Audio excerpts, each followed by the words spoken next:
Au nom du Père et du Fils et du Saint-Esprit. Amen. Mon Seigneur et mon Dieu, je crois fermement que tu es ici, que tu me vois, que tu m'entends. Je t'adore avec profonde révérence. Je te demande le pardon de mes péchés et la grâce de faire avec profit ce moment de prière. Marie, ma mère immaculée, Saint Joseph, mon ange gardien, Sienna, Angelina, Anthony, Véronique, priez pour moi. J'ai appris il y a quelques jours une histoire qui m'a bouleversé et j'aimerais la partager avec toi dans ce moment de prière, dans ce moment d'échange avec Jésus ce samedi. Cette histoire se passe à Auckland, une petite ville australienne de plus ou moins 6000 habitants, une ville située à une vingtaine de kilomètres de Sydney. Nous sommes le 1er février 2020. 7 enfants qui vivent à Auckland marchent joyeusement sur le trottoir. Ils sont joyeux parce que ce sont des enfants, ils se connaissent bien, ils appartiennent à la même grande famille, disons. Et ils sont aussi joyeux parce qu'ils vont acheter des glaces pas très loin de chez eux. Et là, c'est le drame. Une voiture qui sort de nulle part, quitte la chaussée et percute violemment les 7 enfants. 3 sont grièvement blessés, mais s'en sortent. Mais les 4 autres décèdent sur le champ. Sienna Abdallah, qui avait 8 ans, sa sœur Angelina, qui avait 12 ans, et leur frère, le frère aîné, Anthony, qui avait 13 ans. Leur cousine, Véronique Sacre, qui avait 11 ans, meurt aussi dans ce que la presse australienne a appelé l'accident de l'horreur. Un accident qui a évidemment choqué Auckland, un accident qui a choqué toute l'Australie. Et c'est là d'autant plus que la police a révélé que Samuel, l'homme qui conduisait le véhicule fou, était ivre et drogué. Seigneur, qu'il est difficile de comprendre ce genre de drame que tu permets, cette violence, cette injustice. Seigneur, qu'elle est lourde, la croix que tu as fait porter aux parents, aux amis de ces 4 enfants, les sacres, bien sûr, les parents de Véronique, mais aussi Dani Abdallah, pardon, et Leïla, son épouse, qui ont perdu 3 de leurs 6 enfants et une de leurs nièces au cours de cet accident. Comment un père peut-il supporter une telle douleur? Enfin, comment une mère de 35 ans peut-elle supporter une telle douleur? Comment consoler enfin, cette maman qui a perdu 3 de ses enfants? Je prie pour eux et je t'invite, toi qui m'écoutes, à en faire de même. Et prions aussi pour toutes les familles qui traversent ce genre de situation particulièrement douloureuse, particulièrement difficile. Dani Abdallah est catholique, toute sa famille aussi. Il raconte comment il s'est rendu sur les lieux en entendant les sirènes, les voitures de police, les ambulances, etc.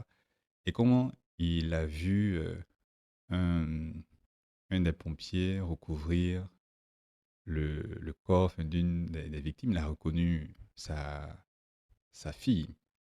Et il s'est dit, il a adressé au Seigneur cette prière. Seigneur, c'est quelque chose de plus grand que moi. Tu es au contrôle.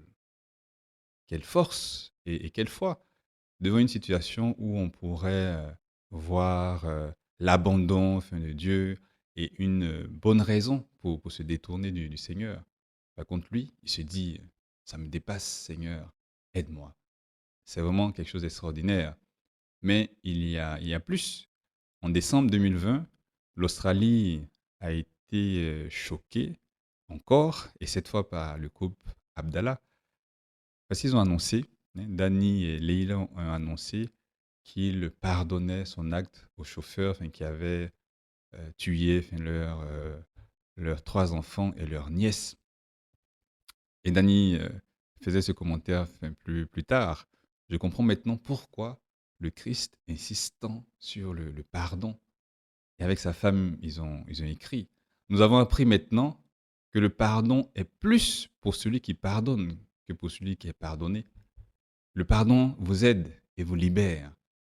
Le pardon nous a mis dans le le meilleur endroit possible pour traverser cette vallée de larmes dans laquelle nous nous trouvons.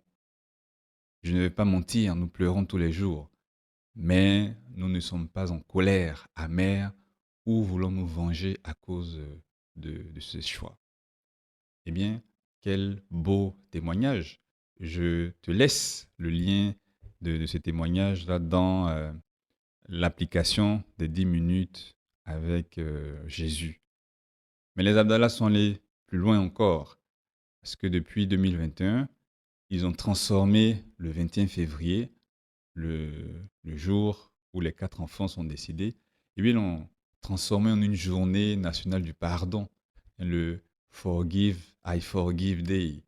I forgive écrit, le forgive au lieu du F, eh bien c'est écrit avec un 4 pour rappeler les 4 enfants tués en 2020. Je te laisse aussi le lien du site de cette initiative I Forgive Day. Et puis, il s'agit d'aider d'autres personnes qui ont souffert de la même manière et ce jour-là, on propose à tous de s'adresser à quelqu'un à qui on peut pardonner une offense ou à qui également on peut demander pardon. Et cette année, la journée I Forgive a ouvert toute une semaine d'événements liés au pardon. Et elle s'est terminée par le I Forgive Sunday, une collaboration d'églises chrétiennes en Italie, en Australie, pardon, d'églises autres que des paroisses catholiques. Et donc les Abdallah sont devenus dans leur pays et au-delà de l'Australie, des apôtres du pardon qui animent des ateliers dans de nombreux endroits pour faire connaître les bienfaits du pardon. Quelle, quelle merveille ce témoignage. Leila et Dani ont fait de ce qui aurait pu être un désert de douleur, de rancune, de vengeance. Ils l'ont transformé en un verger plein des fruits savoureux du pardon, cette paix, cette sérénité, cette réconciliation, cette possibilité de poursuivre des relations avec la personne qui nous a offensés. Ce miracle permet de donner du sens à cet accident de l'horreur.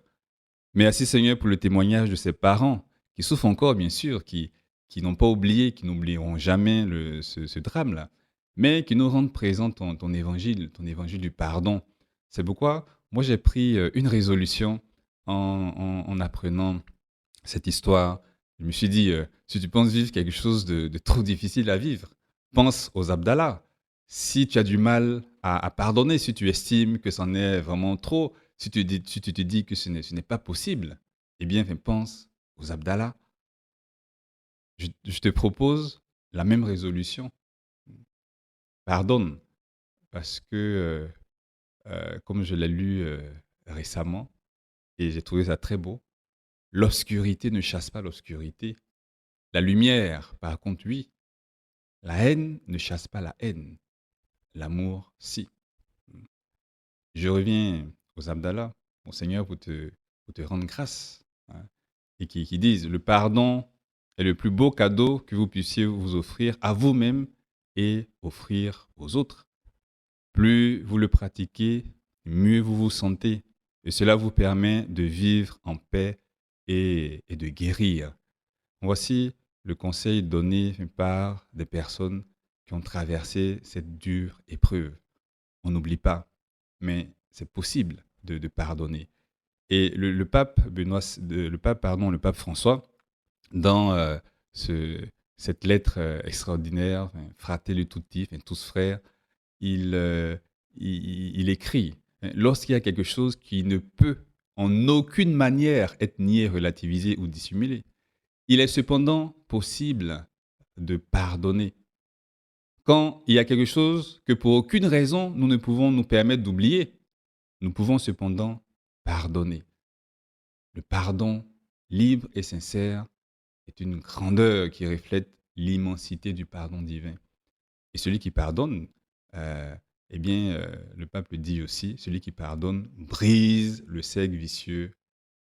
Il décide de ne pas continuer à inoculer dans la société l'énergie de la vengeance qui, tôt ou tard, finit par retomber une fois de plus sur lui-même.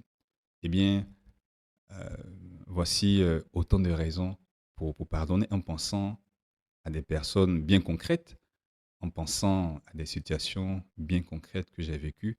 Seigneur, donne-moi cette force pour pardonner. Aide-moi à suivre ce merveilleux exemple des Abdallah. Aide-moi à penser souvent aux Abdallah et à m'inspirer de leur exemple. Je te remercie, mon Dieu, des bonnes résolutions, des actes d'amour et des inspirations que tu m'as communiquées dans cette méditation. Je te demande de m'aider à les mettre en pratique. Ma Mère Immaculée, Saint Joseph, mon Père et Seigneur, Sienna, Angelina, Anthony, Véronique, intercédez pour moi.